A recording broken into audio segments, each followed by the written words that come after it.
Hunger was a peculiar companion after 8 centuries. Not the gnawing, desperate thing it had been in the early years, when Aldric Varen had clawed at stone walls and wept tears the color of rust. Now it was simply a presence, a hollow ache that lived where his heart had once beaten, a reminder that even the deathless could wither. He had chosen this village for its remoteness. Nestled in the fold between 2 mountains that the maps had forgotten, Morovo existed in a perpetual state of gentle decay. The houses leaned into one another like exhausted dancers. The church bell had not rung in 40 years. The people who remained were the stubborn ones, the ones too rooted to leave, and they paid little attention to the stranger who had purchased the manor on the hill, the one with boarded windows and a garden of dead roses. Aldric preferred it this way. The world had grown too loud, too bright, too relentlessly alive. He had watched empires crumble and rise again, had seen humanity tear itself apart and stitch itself back together with threads of hope he could no longer comprehend. Somewhere in the 5th century of his existence, he had stopped trying to understand them. Somewhere in the 7th, he had stopped trying to walk among them. The manor itself was a monument to abandonment. Its halls had once rung with the laughter of a merchant family, then later with the prayers of monks who believed the high altitude brought them closer to God. Both had fled, the merchants to the cities, the monks to the grave. Aldric had found it empty 3 decades ago, its windows staring at the sky like the eyes of the dead, and he had recognized in it a kindred spirit. He had moved through its rooms like a ghost inheriting a haunting. He had touched the faded wallpaper, traced the cracks in the marble fireplaces, breathed in the smell of mildew and forgotten time. Here, he had thought, here I will wait for the end. Now he simply existed. The manor was his coffin before the true coffin, a place of shadows and dust where time moved like honey through frozen glass. He had not fed properly in months, perhaps years. The mathematics of starvation worked differently for his kind. A human would have perished. Aldric simply grew thinner, paler, more translucent, until he imagined that one day he might simply fade entirely, becoming another shadow in a house full of them. It was not suicide, he told himself. It was merely cessation. A gradual dimming of a candle that had burned far too long. The nights were the hardest. When darkness fell over Morovo, Aldric would stand at the one window he had left unboarded, a narrow slice of glass in the eastern tower, and watch the village below.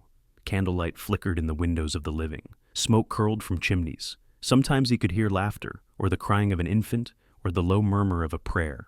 These sounds reached him like messages from another world, one he had been exiled from so long ago that he could barely remember the texture of belonging. He had been a king once, not in title, though he had worn crowns and sat upon thrones carved from the bones of conquered nations, but in power. The vampire king, they had called him, when vampires still held courts and waged wars and believed themselves the rightful inheritors of the earth. That was before the hunters came with their silver and their fire and their terrible, patient faith. Before his kind were driven into the margins of the world, into the forgotten places, into extinction. He remembered the courts with a clarity that time could not dim. The great halls carved from living rock, lit by braziers that burned with fire that cast no warmth. The councils of elders debating the old laws in languages that humanity had never learned. The hierarchy of blood and power, the ancient rituals that bound his kind together across the centuries. All gone now, scattered like ashes on the wind. The hunters had been thorough. They had learned over generations how to find the hidden places, how to break the ancient wards, how to walk into the very hearts of vampire strongholds and burn them from the inside out. One by one, the great houses had fallen. The old bloodlines had ended. The courts had emptied, their magnificent halls becoming tombs for the dreams of immortals who had believed themselves invincible. Aldric was, as far as he knew, the last of the old blood, the last who remembered the taste of a kingdom. And he was dying, slowly, beautifully, inevitably, like winter killing a rose. On the night that everything changed, snow had begun to fall over Morovo. Aldric watched the flakes descend, each one a small white ghost against the darkness, and thought about how easy it would be to simply lie down and let the cold take him. His body had long since stopped generating warmth of its own. He was a dead thing pretending at stillness, and even that pretense was growing difficult to maintain.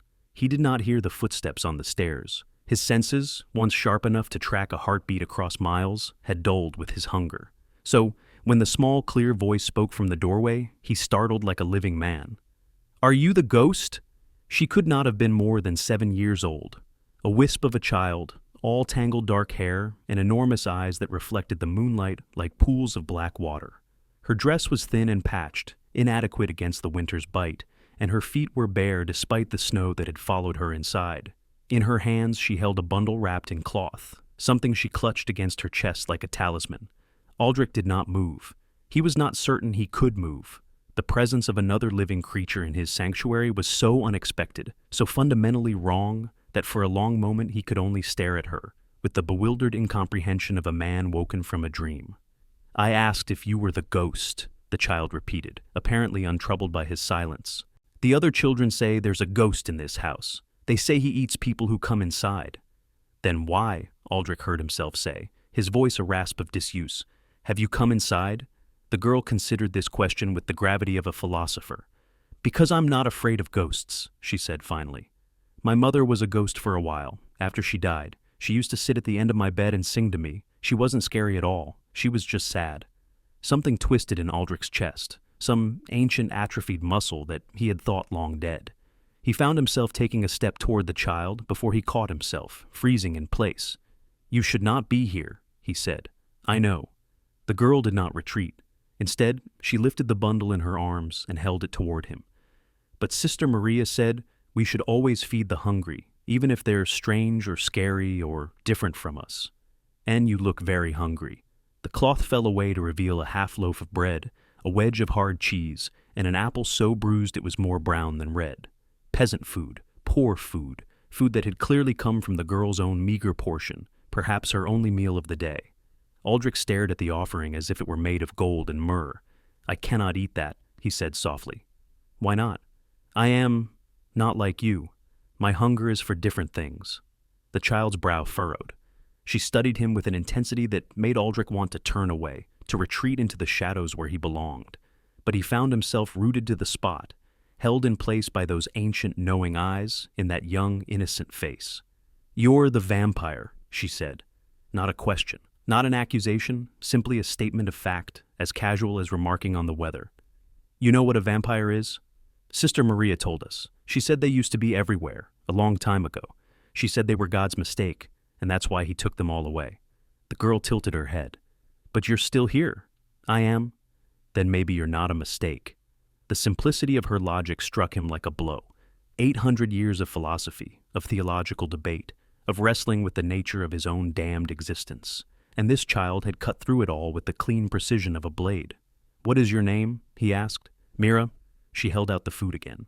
"I know you can't eat this, but I brought it anyway, because that's what you do when someone is hungry. You try to help, even if you don't know how." Aldric found himself sinking to his knees. Not from weakness, though weakness was certainly there, but from something else, something he could not name. He knelt before this small, strange child with her offering of bread and cheese, and for the first time in centuries, he felt the burning prick of tears behind his eyes. "Why would you try to help me?" His voice was barely a whisper. "Do you not understand what I am? What I have done?" Mira shrugged. "No, but you look sad, and hungry, and alone, and sister. Maria says that's the worst thing anyone can be. Alone."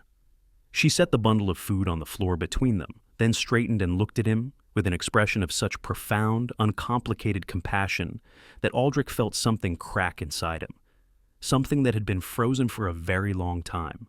"I have to go back now," Mira said.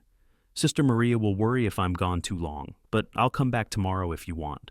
I'll bring more food even though you can't eat it. Sometimes it helps just to have someone bring you things." And then, before Aldric could respond, she turned and walked away, out of the room, down the stairs, into the snow-covered night, leaving him kneeling in the darkness with a half loaf of bread and the first spark of something he had thought he would never feel again. Hope. She came back the next night, as promised, and the night after that, and the night after that. Aldric learned, in fragments and pieces, the shape of her small, difficult life. She was an orphan, had been since she was 4, when a fever took both her parents in a single cruel week. The church had taken her in, as it took in all the unwanted children of Morovo, and there she lived in the cold stone halls with 12 other lost souls and the elderly Sister Maria, who taught them their letters and their prayers and the proper way to scrub a floor. It was not a bad life, Mira insisted. She had food most of the time, a bed when the other children didn't push her out of it, Sister Maria was kind, even when her bones ached and her memory wandered, and the church had a library, a small dusty collection of books that the other children ignored, but that Mira devoured like a starving thing. "I want to know everything," she told Aldric one night, sitting cross-legged on the floor of his tower while he perched in the shadows like a gargoyle. "About the world, about how things work, about what came before." "Why?" "Because knowing things makes you less afraid." She picked at a loose thread on her dress. "When my mother died, I was scared all the time. I didn't understand what had happened to her, where she had gone. But then Sister Maria gave me a book about death, about the soul, about what happens after. And I was still sad, but I wasn't scared anymore, because I understood." Aldric watched her in the moonlight. She was so small, so fragile, a creature of bone and breath and beating blood, temporary as a mayfly, as a single note of music. And yet, "Would you like me to tell you things?" he heard himself ask. "Things that are not in books?" Mira's eyes widened. "You would do that? I have seen much, in my years. I remember the shape of the world when it was younger. I remember kings and queens whose names have been forgotten. I remember—" his voice caught. "I remember many things." And so began the strangest education in the history of the world. Night after night, Mira would slip away from the orphanage and climb the hill to Aldric's manor. And there, in the dusty darkness of the eastern tower, a 7-year-old orphan would sit at the feet of an 800-year-old vampire and listen to stories that no living person had ever heard. He told her of Constantinople in its glory, when the city blazed with gold and the emperors still believed they could hold back the night. He told her of the plague years, when death walked openly through the streets and even the vampires feared to hunt. He told her of the great wars between his kind and the hunters, centuries of shadow conflict that had shaped the hidden history of the world. He told her of the woman he had loved once, in the distant centuries when he had still believed himself capable of love. A Byzantine princess with eyes like honey and a laugh that could make him forget what he was. She had grown old in his arms, her hair turning silver while his remained dark, and when she died, he had wept for a century. "Did you make her a vampire too?" Mira asked. "She did not want it. She said—" Aldric paused, the memory sharp as broken glass. "She said that mortality was a gift, that knowing you will end gives everything meaning. She said she would rather have one lifetime of being truly alive than an eternity of merely existing. Was she right?" He looked at this child, this mortal creature who had walked into his darkness without fear and felt the weight of centuries pressing down upon him. "I think," he said slowly, "that she was wiser than I ever was." "Were you really a king?" Mira asked one night. Aldric was silent for a long moment. The memories of that time were sharp-edged things, dangerous to handle. "I was," he said finally, "in the old way. We did not have crowns or thrones as humans understand them, but I ruled, I commanded, I was terrible." "Terrible how?" The question was innocent, curious, free of judgment. Mira asked it the same way she might ask about the weather, or the proper conjugation of a Latin verb. Aldric closed his eyes. "I killed," he said quietly. "Not just for hunger, though I killed for that too, in the early years, before I learned control. I killed for power, for territory, for pride. I led armies of my kind against human settlements, against other vampire clans, against anyone who stood in my way. I was the terror in the night, Mira, the monster that mothers warned their children about. I was every dark thing that humanity has ever feared, and I gloried in it."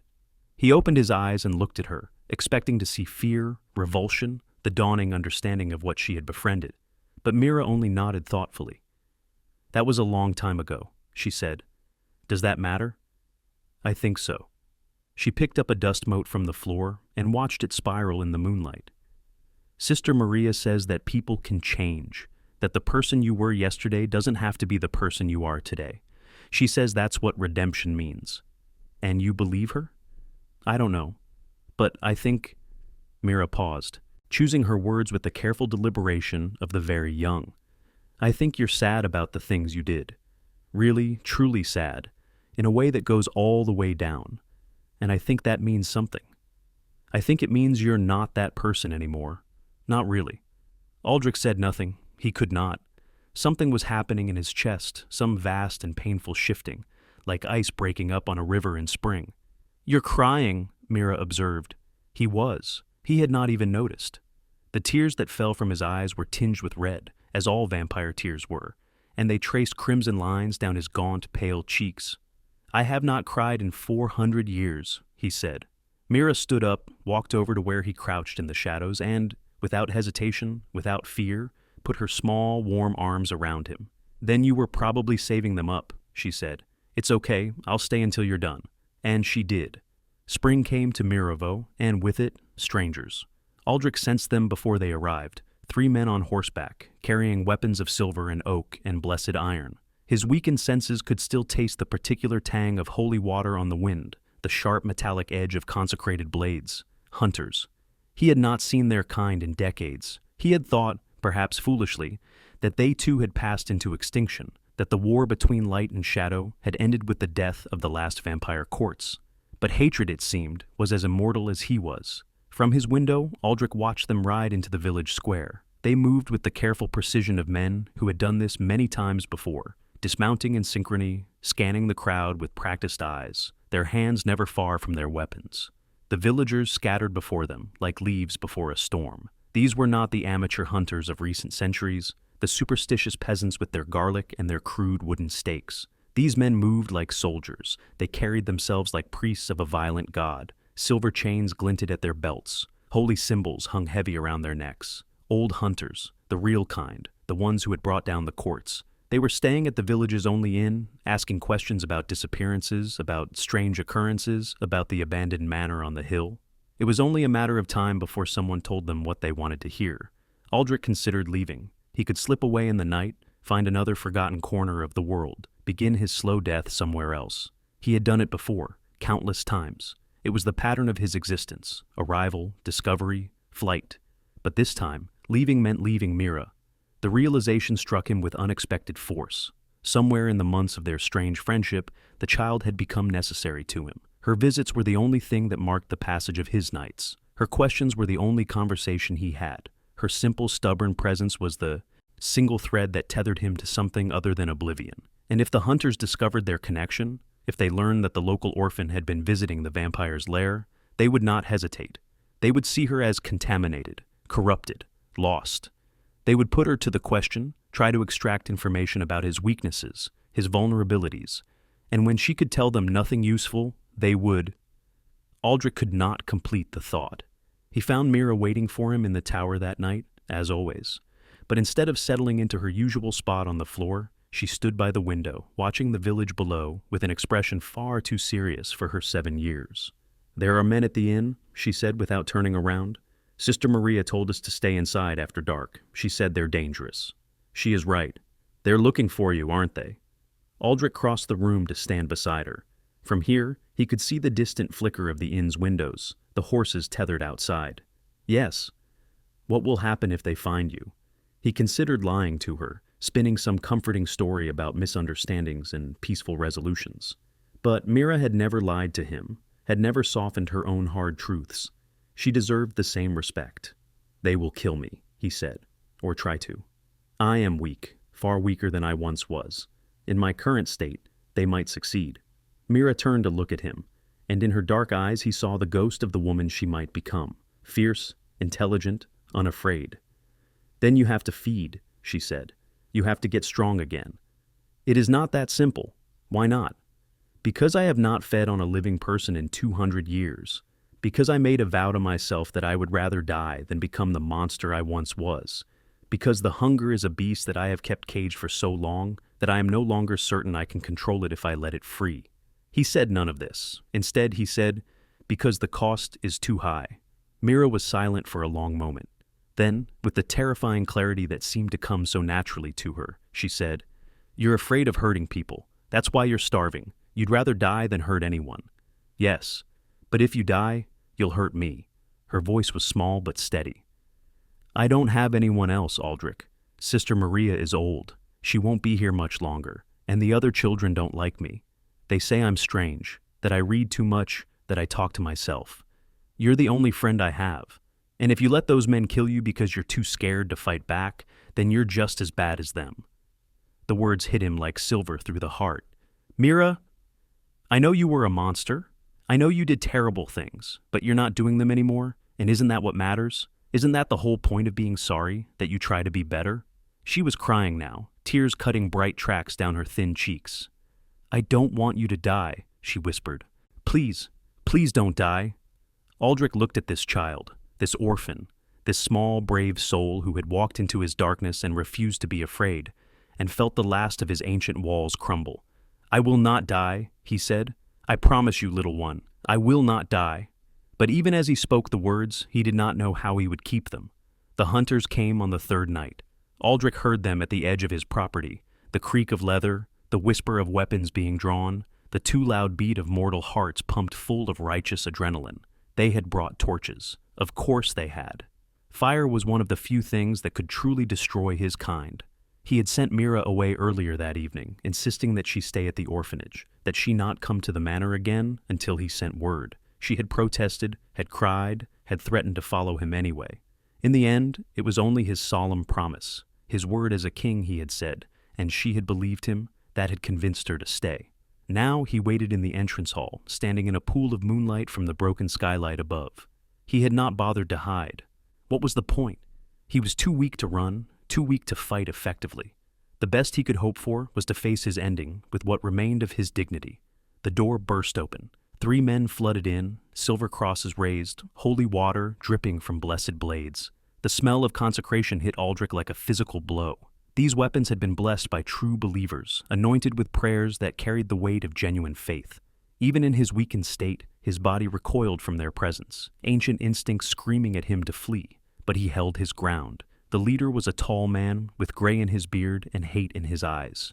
He stopped short when he saw Aldric standing there, making no move to flee or attack. "Vampire," the man said, "by the authority of the Church and the ancient compact between mankind and the servants of the divine, I condemn you to final death." Aldric almost smiled. The words were old, older than this man, older than his grandfather's. They had been spoken to him before, by hunters with the same fire in their eyes. He had killed those hunters. He had killed so many. But not tonight. "I am ready," Aldric said quietly. "Do what you have come to do." The hunters exchanged uncertain glances. This was not how it was supposed to go. Vampires fought. Vampires fled. Vampires did not stand meekly and wait for death. "What trick is this?" the leader demanded. "No trick. I am tired, hunter. I am 800 years tired. I have been dying slowly for a very long time. You are merely hastening the inevitable." The leader raised his blade, and Aldric closed his eyes. "Stop!" The voice was high and clear and achingly familiar. Mira. She stood in the doorway behind the hunters, her nightgown mud-stained and her feet bare. She must have followed them from the village, running through the dark, forest with no light to guide her. Her chest heaved with exertion, her dark hair wild around her face. "Don't hurt him," she gasped. "Please, you can't hurt him. He's not a monster. He's my friend." The leader turned to stare at her, then back at Aldric, then at her again. "Child," he said, his voice low with horror, "do you know what this creature is?" "Yes." Mira stepped forward, putting herself between the hunters and Aldric. Her small body trembled, but her voice did not waver. "He's a vampire. He used to be a king. He used to do terrible things. But he doesn't anymore. He's been alone for a long, long time. And he's sad, and he's trying to be good. And you don't get to kill him just because of what he used to be. He has corrupted your mind," one of the other hunters said. "This is what they do. They seduce the innocent, twist their—" "He hasn't twisted anything!" Mira's voice rose to a shout. "He tells me stories about history. He teaches me about the world. He's the only person who's ever talked to me like I matter, and I won't let you hurt him." She spread her arms wide, as if her small body could form a shield. Aldric's heart, silent for 8 centuries, seemed to crack open. "Mira," he said softly, "little one, step aside. No, please, you cannot protect me. You should not try. I am not worth—" "You are worth it." She turned to face him, and he saw that she was crying again, but her jaw was set with a determination that belonged to soldiers, to saints, to those who had decided to stand against the darkness no matter the cost. "You taught me that everyone is worth trying to save. You taught me that by letting me save you. Don't you understand? You saved me first, before you ever knew me. When you let me come back, when you listened to me, when you treated me like I was a person and not just some orphan nobody wanted, you saved me. So now it's my turn." She turned back to the hunters. "If you want to kill him, you have to kill me first." The moment stretched, thin and fragile as spun glass. Aldric could see the conflict on the hunters' faces, the doctrine of their order warring against the reality of the child before them. They were not monsters, these men. They believed they were fighting evil, protecting the innocent. And here was an innocent, standing in their way. Finally, the leader lowered his blade. "We will not harm a child," he said. "But this creature?" "This creature," said Aldric, stepping forward to stand behind Mira, his hand coming to rest gently on her shoulder. "We'll leave this place. Tonight, you will never see me again. Neither will anyone in this village, but the child stays, and the child remains unharmed. This is my price." "Your price?" "For sparing your lives." It was a bluff. He could not have fought a single one of them in his current state, let alone all three. But they did not know that. They saw an ancient vampire, weakened perhaps, but still standing, still speaking with the quiet authority of something that had watched empires rise and fall, and behind him they saw a child who was willing to die for him. There is a kind of power in that, in being loved, in being worth dying for. It is a power that hunters' blades cannot touch. The leader's jaw worked, his men shifted uneasily. "And what guarantee do we have that you will keep your word?" Aldric smiled, a thin, sad smile that held all the weariness of centuries. "I swear on my true name, which I have not spoken since the fall of Constantinople. I swear on the blood of my kind, all those who came before me and will never come again. I swear on this child, who saw the monster and stayed anyway. I will leave, Hunter. I will trouble this world no more. You have my word as a king." The hunters looked at each other. Something passed between them, a silent conversation, a weighing of options. Then the leader stepped back. "Go," he said, "and may God have mercy on whatever is left of your soul." 20 years later, the woman who had been Mira the orphan stood at the gates of a manor house in the countryside of France. The building was old but well-maintained, surrounded by gardens that bloomed even in the depth of winter. A small miracle that the locals attributed to the eccentric tastes of the foreign noblemen who lived within. She was no longer a child. She was a doctor now, educated at the finest universities in Europe, her fees paid by an anonymous benefactor whose monthly letters had guided her through adolescence, through heartbreak, through the long process of becoming herself. She had traveled the world, healed the sick, published papers that challenged the conventions of her field. She had become exactly what she had promised herself she would become, all those years ago in a dusty tower, listening to stories of empires and plagues and things that walked in darkness. The journey from Morovo had taken 3 weeks. She had traveled by train through the mountains, then by carriage through the rolling French countryside, watching the landscape change from the stark beauty of her homeland to the gentler greens of this new country. All the while, she had carried with her the last letter, the one that had finally, after 20 years, contained an address instead of simply a postmark. "It is time," the letter had said, in handwriting she would have recognized anywhere. "If you still wish to see me." As if there had ever been any question. The gates swung open at her approach, though no one had touched them. She walked up the long path through the garden, past roses that should not have been blooming, past fountains that whispered with waters that never froze. The front door opened before she reached it, revealing a shadowed entrance hall lit by candles that burned without flickering. And there, in the center of the hall, stood Aldric. He had not aged. Of course, he had not aged. But he had changed. The gaunt, translucent creature she remembered had filled out, become solid again. His eyes, once dull with hunger and despair, now gleamed with something that looked almost like peace. He wore modern clothes, she noticed, a well-cut suit, a silk tie. He looked like a man, not a ghost. "Mira," he said, and in that single word was a universe of meaning, gratitude and wonder, and a love that had grown quietly across the decades, nurtured by letters and distance, and the shared memory of a night when a child had stood between a monster and his death. For a long moment, neither of them moved. The candlelight flickered around them, casting dancing shadows on the walls. Somewhere in the depths of the house, a clock struck midnight, 12 chimes that seemed to echo across the centuries. "You came," he said finally. "Did you think I wouldn't?" "I thought—" He paused, and she saw something flicker across his ancient face. Vulnerability, perhaps, or fear. "I thought you might have outgrown me. You have become so much, Mira, a healer, a scholar, a woman of the world. I am still just a ghost, hiding in the shadows." Mira crossed the remaining distance between them and took his hands, his cold, pale hands that had once seemed so frightening and now felt only like home. "You are not a ghost," she said firmly. "You are the man who taught me that the world was bigger than one village and one orphanage. You are the man who showed me that even the darkest creatures can choose to be kind. You are the reason I became a doctor, because you taught me that everyone, no matter how far gone they seem, is worth trying to save." "Father," she said, and then smiled at his expression. "What? You have paid for my education, advised me through every crisis, remembered every birthday. You have been more of a father to me than any living man. I think you have earned the title." Aldric was silent for a moment. Then he moved forward and took her hands in his. "I thought I had nothing left to give the world," he said quietly. "I was waiting to die, and then you came to me with bread and cheese and demanded that I live. You gave me something I had forgotten existed, a reason, a purpose, a connection to something beyond my own endless night." "You gave me the same thing," Mira said. "A lonely child who talked to herself and read too many books. You saw me. You treated me like I mattered. That was the beginning of everything else." They stood together in the candlelight, the vampire king and the woman he had claimed as his own. Outside, snow was beginning to fall, soft and white and clean, covering the world in a silence that was not lonely anymore. "I have something for you," Aldric said. He released her hands and drew from his pocket a small velvet box. Inside was a ring, ancient, beautiful, set with a stone as dark as his eyes. "This belonged to my mother," he said, 850 years ago. "It is the only thing I have left from my mortal life, from the man I was before I became what I am. I want you to have it." Mira took the ring, turned it over, in her fingers. The stone caught the candlelight and seemed to glow from within. "Why now?" she asked.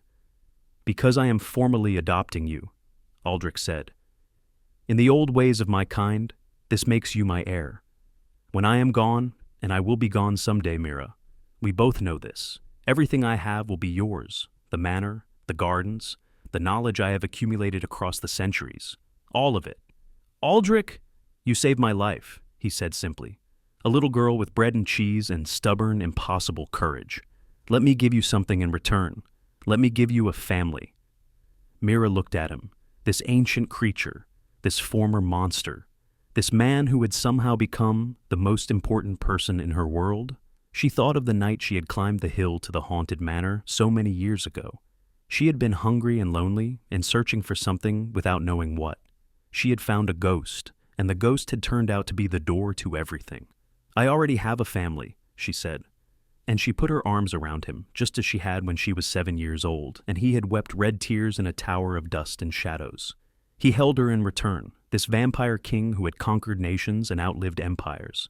His arms were gentle, his eyes were closed, and if tears traced down his cheeks again, they were not the rusty color of old blood, but something clearer, something almost human. They stood that way for a long time, father and daughter, ancient and mortal, shadow and light entwined. The candles burned on around them, and somewhere in the garden, the roses bloomed their impossible blooms. "Will you stay?" Aldric asked finally. "For a while," Mira said. "I have patients waiting for me in Vienna. Lives to save. But I will come back. I will always come back. Even when I am dust? Especially then." She pulled back to look at him, her eyes bright with tears but steady. "Someone has to tend the roses." Outside, the snow continued to fall, and in the gardens of the manor, roses bloomed in defiance of winter, red as blood, soft as compassion, eternal as the love between two souls who had found each other across the vast and silent dark. The candles burned on, and the night was long, and neither of them was alone. Years would pass, decades. Mira would grow old, as mortals do, her dark hair turning silver, her hands growing lined with the maps of a life well lived. She would return to the manor again and again, for holidays, for quiet conversations, for the simple pleasure of sitting in the garden with the only father she had ever known. And when her time came, as it comes for all mortal things, Aldric would be there. He would hold her hand as the light left her eyes, just as she had held his heart when it had forgotten how to beat. He would weep for her, as he had wept for the Byzantine princess centuries before. But this time, the grief would be different. This time, it would be mixed with gratitude, for she had given him something, more precious than immortality.